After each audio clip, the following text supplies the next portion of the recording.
Selamat hari Minggu adik-adik. Gimana kabarnya hari ini? Pasti sehat saja kan bersama semua keluarga. Hari ini kita tetap ibadah virtual di rumah ya. Hari ini juga yang membawakan pengajaran firman Tuhan adalah Kakak Riyama. Jadi tetap ya fokus pada ibadah dan selalu memuji dan memuliakan nama Tuhan. Oke? Mari adik-adik kita menyanyi hari ini harinya Tuhan.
Adik-adik, mari lipat tangannya, tutup matanya, mari kita bersatu dalam doa.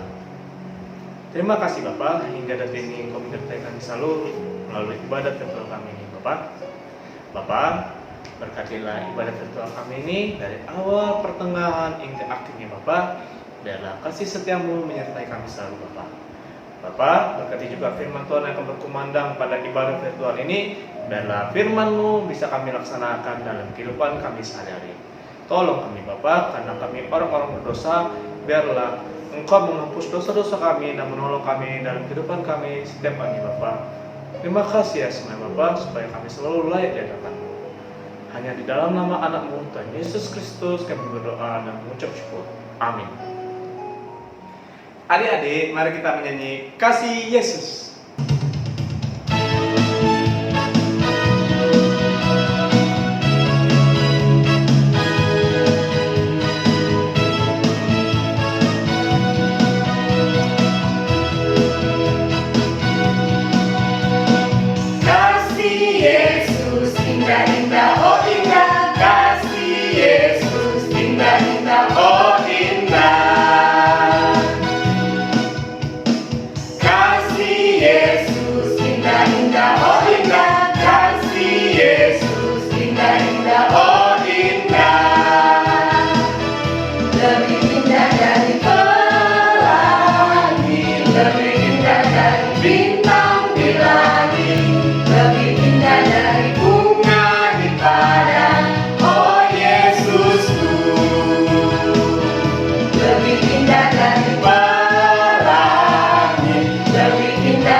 Indah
memberkati semua di sana dalam sehat. Saya akan membacakan ayat bulanan Yesaya 58 ayat 9b sampai 10. Inilah bunyinya. Apabila engkau tidak lagi menggunakanku kepada sesamamu dan tidak lagi menunjuk-nunjuk orang dengan jari dan memfitnah, apabila engkau menyerahkan kepada orang lapar apa yang kau inginkan sendiri dan memuaskan hati orang yang tertindas, maka teranggamu akan terbit dan gelap, dan kegelapanmu akan seperti rembang tengah hari. Terima kasih kakak sekolah minggu. Tuhan memberkati. Salam sehat. Yesaya 58 ayat 9b sampai 10. Apabila engkau tidak lagi mengenakanku kepada sesamamu dan tidak lagi menunjuk-nunjuk orang dengan jari memfitnah, apabila engkau menyerahkan kepada orang lapar apa yang kau inginkan sendiri dan memuaskan hati orang yang tertindas, maka terangmu akan terbit dalam gelap dan kegelapanmu akan seperti rembang tengah hari. Adik-adik, mari kita bernyanyi dari Kidung Jemaat nomor 36, Dihapuskan Dosaku.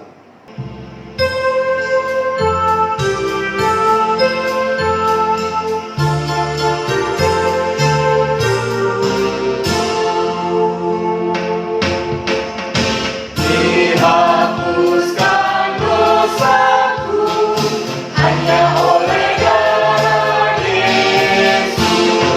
Aku pulih dan sembuh hanya oleh darah Yesus. Oh, darah Tuhanku, sumber pembasuhku, sucilah hidupku hanya oleh darah Yesus. Pengampunan dosaku hanya oleh darah Yesus. Penyucian hidupku hanya oleh darah Yesus. Oh, darah Tuhanku, sumber pembasuhku, sucilah hidupku hanya oleh darah Yesus. Halo adik-adik, selamat hari Minggu. Berjumpa lagi dengan kakak untuk membawakan cerita pada minggu ini. Tapi sebelum kita mulai mendengarkan cerita pada hari ini, kita berdoa dulu ya adik-adik. Lipat tangan, tutup matanya, kita berdoa. Bapa yang baik, Bapa yang bertata dalam kerajaan surga, kembali Tuhan kami mengucapkan puji dan syukur kehadirat-Mu Bapa atas segala penyertaan-Mu dari hari-hari kemarin hingga pada saat minggu pagi hari ini Bapa. Kau masih memberikan kami nafas kehidupan sehingga kami boleh Tuhan berkumpul bersama di rumah kami masing-masing untuk mendengarkan sebagian daripada firman-Mu. Kiranya Tuhan berkati kami agar apa yang kami dengarkan boleh kami lakukan di dalam kehidupan kami sehari-hari. Ampuni segala salah dan dosa kami agar kami layak menerima setiap berkat yang Tuhan berikan kepada kami. Hanya di dalam nama anak Tuhan Yesus Kristus kami berdoa dan mengucap syukur. Amin.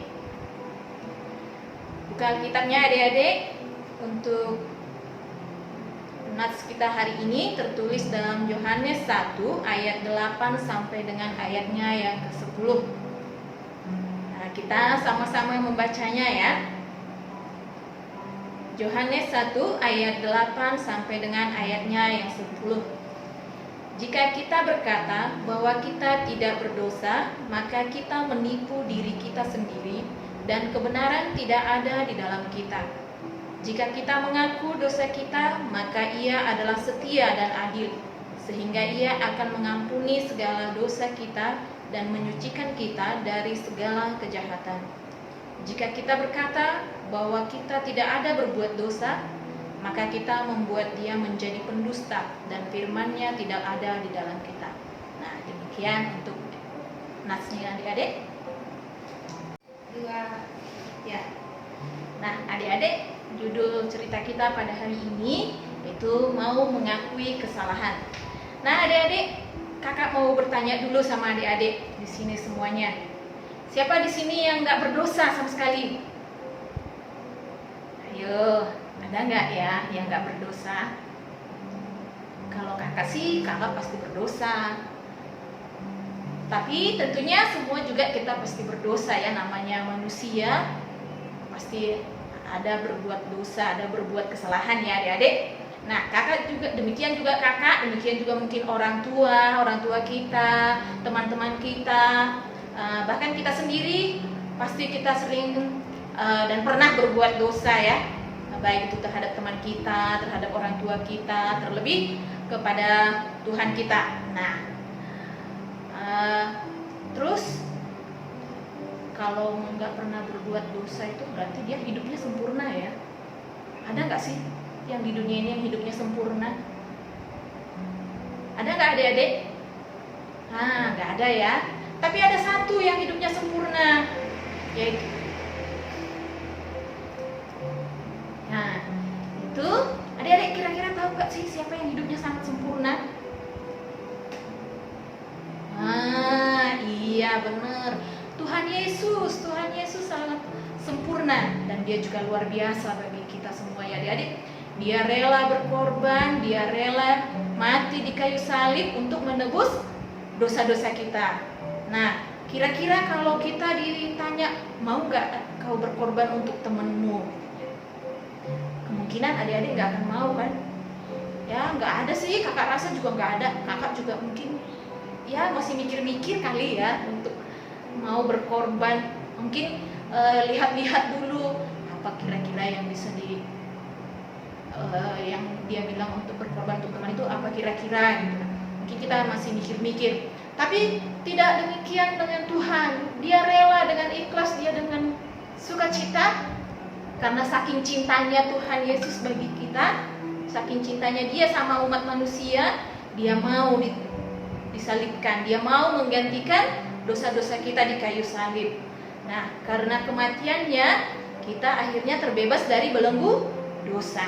Nah, seperti lagu yang tadi kita nyanyikan, nah sebelum khotbah tadi kan ada lagunya itu, dihapuskan dosaku katanya. Nah, karena Tuhan Yesus menghapuskan dosa kita dengan darahnya, maka kita pun pulih dan sembuh. Nah, jadi hidup kita juga suci. Hanya karena siapa katanya? Hanya karena darah Tuhan Yesus. Tapi hendaknya perbuatan kita juga harus suci, karena kita juga sudah ditebus mahal katanya. Bayangkan dengan darah, dengan nyawa kita ditebus adik-adik. Kalau kemungkinan orang-orang yang kena tawan masih bisa ditebus dengan duit kan. Nah, tapi kalau kita istimewa. Nah, kita ditebus dengan darah Yesus di kayu salib. Nah, namun dalam nas khotbah tadi ada dikatakan tentang pendusta. Nah, siapakah pendusta atau pembohong yang tidak disukai oleh Tuhan? Nah, sebelum sampai ke situ kakak mau tanya dulu. Siapa di sini yang pernah berkelahi? Ya, gak usah jauh-jauh. Pasti kalau yang punya adik atau punya abang di rumah pasti sering berkelahi kan? Nah, misalnya nih kayak si Kelvin sama si Selo. Nah, kakak adik pasti sering berantem kan? Mungkin mainannya itu rebutan mainan, atau mungkin siapa lagi ya? Kakak ini kayaknya udah kelamaan nggak ketemu adik-adik. Lupa ingat ini namanya. Aduh, si Berta misalnya sama si abangnya si Erik. Nah, banyak lagi yang, kecuali kalau dia anak tunggal ya. Kalau anak tunggal ya nggak ada temannya berantem di rumah ya. Tapi kalau di luar rumah pasti ada teman berantemnya kan. Pasti teman sekolah, atau jangan-jangan mungkin ya mama bapaknya juga sering ribut ya di rumah ya kan. Mungkin teriak-teriak atau nyuruh apa nggak didengar ya kan. Nah sekarang kakak tanya lagi, kalian itu sering berantem karena apa? Kalau kakak kira-kira sih salah satunya mungkin itu apa ya, gadget handphone. Pasti itu gara-gara handphone sering rebutan berkelahi ya kan. Handphone mamanya dipakai nggak permisi, terus adiknya ngadu, mama abang ngambil handphone mama. Akhirnya kau ini kenapa ngadu-ngadu, aku pinjam setumat aja. Akhirnya berkelahilah mereka, berantem mereka. Nah tiba-tiba mamanya datang dari dapur, dari belakang, nanya, terus kenapa berantem, kenapa berkelahi? Pasti nggak ada yang mau ngaku kan, pasti langsung jadi lain aku, abang itu, pasti kasih begitu kan, pasti nggak mau bilang aku mak, nggak kan, pasti dia bilang bukan aku yang salah, itu adek yang, pasti tidak ada yang mau mengakui kesalahannya kan. Karena apa dek? Karena pasti nanti kalau aku akui aku dihukum. Apa? Biarlah aku bilang aja adek yang salah, biar aku bilang aja abang yang salah, misalnya kayak gitu. Nah ya kan, kalau orang yang salah itu pasti tidak mau mengakui kesalahannya, ya kan, tidak mau kan. Kalau mau mengakui kesalahan mungkin apa ya, penjara juga nggak penuh dengan orang-orang yang jahat ya kan, karena habis mereka berkelahi atau apa mereka saling minta maaf, akhirnya nggak jadi perkara ya kan. Nah adik-adik, nah itulah yang Tuhan mau untuk kita tadi, jangan jadi pendusta katanya. Jadilah kita mau mengakui setiap kesalahan yang kita lakukan. Misalnya kita dengan sukarela, kalau memang kita yang salah, kita langsung mengakui aja dengan cara kita minta maaf ya, aku salah. Nah, kan nggak sakit kan bilang minta maaf itu, minta maaf sakit gak sih?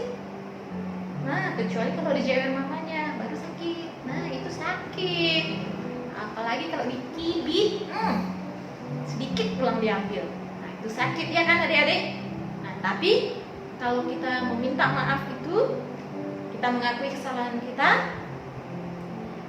kita akan merasa gimana ya, kita juga nggak terbebani, misalnya nggak kepikiran, karena misalnya tadi habis berkelahi, habis ribut dengan teman atau dengan siapalah, dengan adiknya atau siapalah di teman-teman di luar atau dimanapun itu.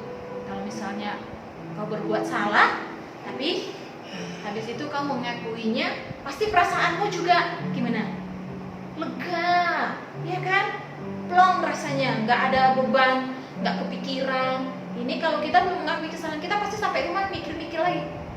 Padahal tadi aku loh yang menyembunyikan ininya, tapi aku bilang tadi bukan aku. Nah, kayak gitu kan? Nah, jadilah kita seorang yang mau mengakui kesalahan kita, apapun keadaannya. Kita memang harus, jika kita salah, kita harus mengakui bahwa kita itu salah.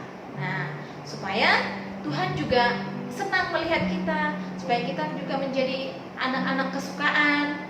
Nah, tentunya kalau kita jujur, orang lain juga akan senang dengan kita, ya kan? Nah, begitu juga dengan orang tua kita. Kalau kamu baik, kamu jujur, pasti orang tua juga dengan senang hati memberikan apa yang kamu inginkan. Nah begitu juga dengan Tuhan adik-adik, Dia juga dengan suka rela memberikan nyawanya untuk kita, agar kita boleh diselamatkan, agar kita tidak lagi di dalam lembah dosa, tetapi agar kita boleh menjadi manusia yang baru, manusia yang lebih layak lagi. Dan itulah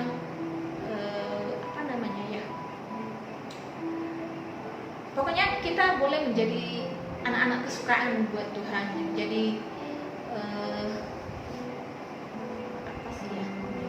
Pokoknya gimana sih yang namanya anak-anak kesayangan? Nah, kesayangan. Kalau anak kesayangan itu kan enak kan? Mau apapun yang kita minta dikasih. Nah, dengan sukacita orang tua juga akan mengasihi. Begitu juga Tuhan, apa yang kita inginkan, ya Tuhan juga akan mengabulkannya. Nah, demikianlah adik-adik cerita kita hari ini. Nah, marilah kita selalu mengakui kesalahan-kesalahan yang kita lakukan, dan jadilah kita menjadi anak-anak kesayangan ya.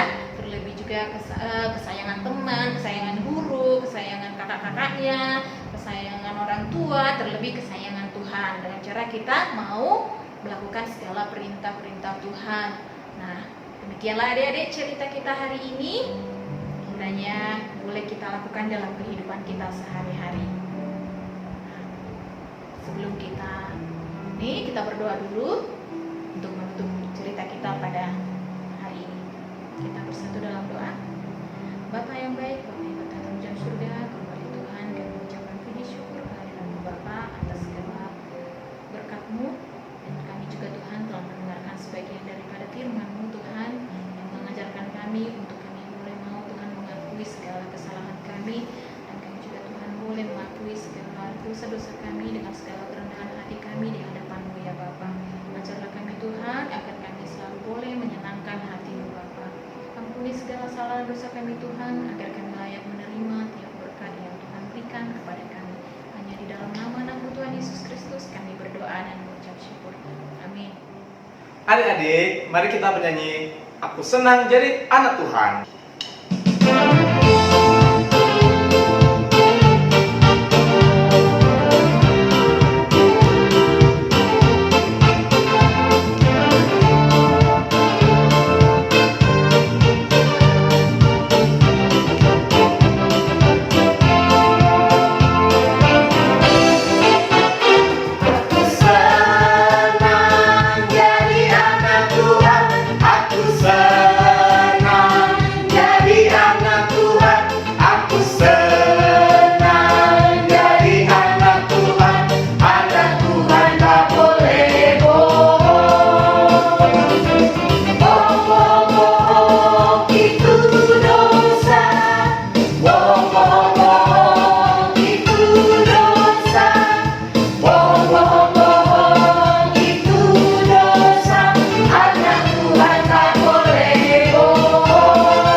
Mari lipat tangannya dan tutup matanya. Mari kita berdoa. Doa Bapa kami. Bapa kami yang di surga, dikuduskanlah nama-Mu, datanglah kerajaan-Mu, jadilah kehendak-Mu di bumi seperti di surga. Berikanlah kami pada hari ini makanan kami yang secukupnya, dan ampunilah kami akan kesalahan kami, seperti kami juga mengampuni orang yang bersalah kepada kami. Dan janganlah membawa kami ke dalam pencobaan, tetapi lepaskanlah kami daripada yang jahat, karena Engkau yang mempunyai kerajaan dan kuasa dan kemuliaan sampai selama-lamanya. Amin.